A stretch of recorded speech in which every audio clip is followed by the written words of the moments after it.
Should you get mentorships when you're just starting out in ecom? And is this a smart route to save your money and go in for a one-on-one and get coached, right? And I see this question come up a lot.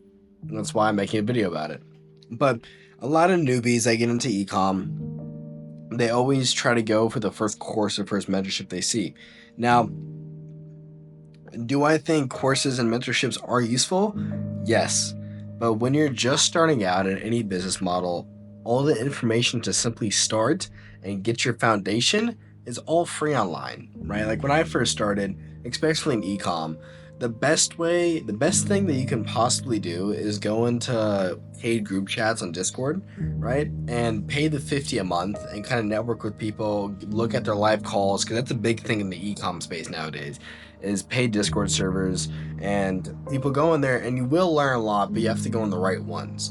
And you can do this by simply networking, talking with people. Like I found the best connections was through paid Discord servers. Like over time, when I started getting better at ecom, I started making more money on it. I started actually hitting my first 1K day. I started investing more onto more expensive, right? Like one of the paid Discord groups, I spent about 2K, right? It was a one-time fee. It was $2,000.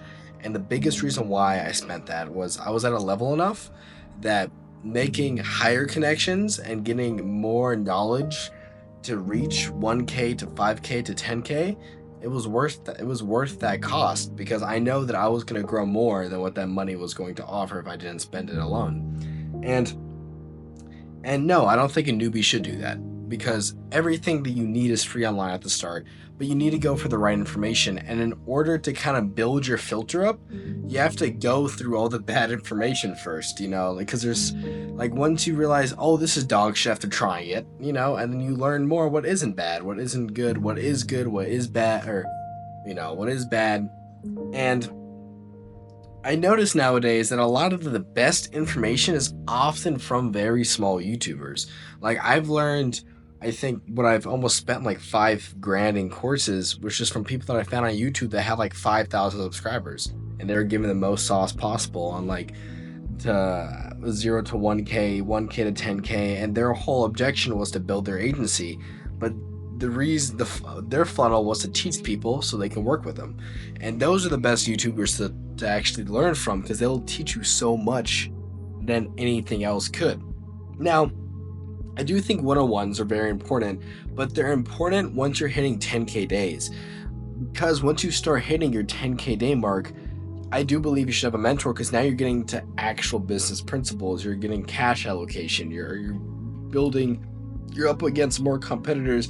You're actually in the real space of business, because until you're at that, I think 10K, 20K, 100K days, you're going to need a mentor to hit that next level, because a lot of it is problems with the business, right? And it could simply be your back end, and your back end might be fucked with your fulfillment. It could be just on how everything is going. Maybe your VA is not doing good. You start outsourcing stuff. You have to see on your team in the back end. You start hiring. And this, yes, I think you need a mentor, because you need someone that's already been there and it's already managed, that's already ran the business to help you out. And this is where I think it would be the most beneficial to you. But during this stage in business, you have the money to spend on education, because when you're a newbie, you often don't have the money to yet. And you should get as much information you can online for free, apply it 110%, don't look back, and keep testing, and you will get to that stage sooner than later, right? Like reflecting back on my past year is this year now, I noticed the reason why I didn't hit the goals that I wanted to hit, specifically, right, making 10K profit in 1 month. I'm not at that goal yet. I want to hit, my next goal is to hit 10K profit, right? And the reason why I didn't get there was because my focus was diminished beforehand, right? Like I wasn't really putting all the attention I could into my work. And looking back on the stats of the year on my screen time, I was only spending like 4 hours a day, 3 hours a day on actual Chrome. And thinking back on that, a lot of that wasn't really good focused work. And if I did spend 6-7 hours of real focused work, I could have progressed so much faster, so much quicker, but that's okay. I'm not spiteful because of that, but it's a learning lesson on what I need to do now so I can grow and be ready for 2025. And so that's what I'm applying now. I'm applying more focused work, meaning I'm putting my phone in airplane mode. I completely put do not disturb on. When I'm working on something, I only use one tab instead of like having 5,000 tabs open, and just work on one task until it's done, go to the next task, and then work on that one task until it's done, then go on the next task. And I find myself, when there's a lot of tasks that you want to do, you go to the hard task, and then sometimes you don't even complete that task, and you kind of get into this constant cycle of like, fuck, I don't know what to do, blah blah blah, and it's not good. You're not making any progress of it. And I was in that cycle for a bit, I think for half of the year, because this right now is summing up my very first year in ecom, and I'm happy on where we went. I'm happy where we ended up, and now I'm excited where it's gonna take me, because I know I'm in this game for the long run, and I'm finally hitting my year in February, and the plan is me and my team are gonna be going out to Bali and get some work out there and just get as much done as possible.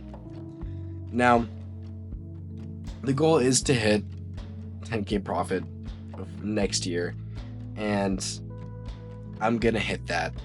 I know I am, but I need to have more focused work, and I need to be driven by faith and not so much on fear, because I feel like this year I was driven a little bit on fear with spends and money allocation, especially in the beginning of the year when I wasn't doing ecom full time. But now, since I am doing ecom full time, money is definitely I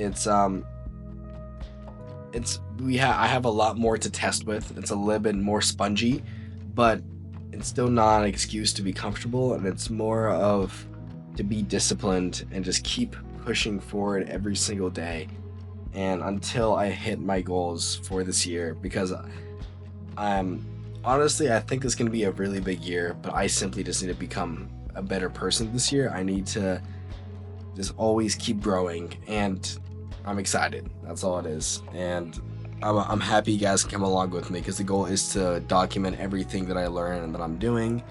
And yeah, anyways, I hope you guys enjoy this little sit down talk, and get ready for the next couple of videos ahead. Like I said in the last other videos, I am planning something coming up pretty soon, so stay tuned for that. Keep putting in the work, and I'll see you next video. Ciao.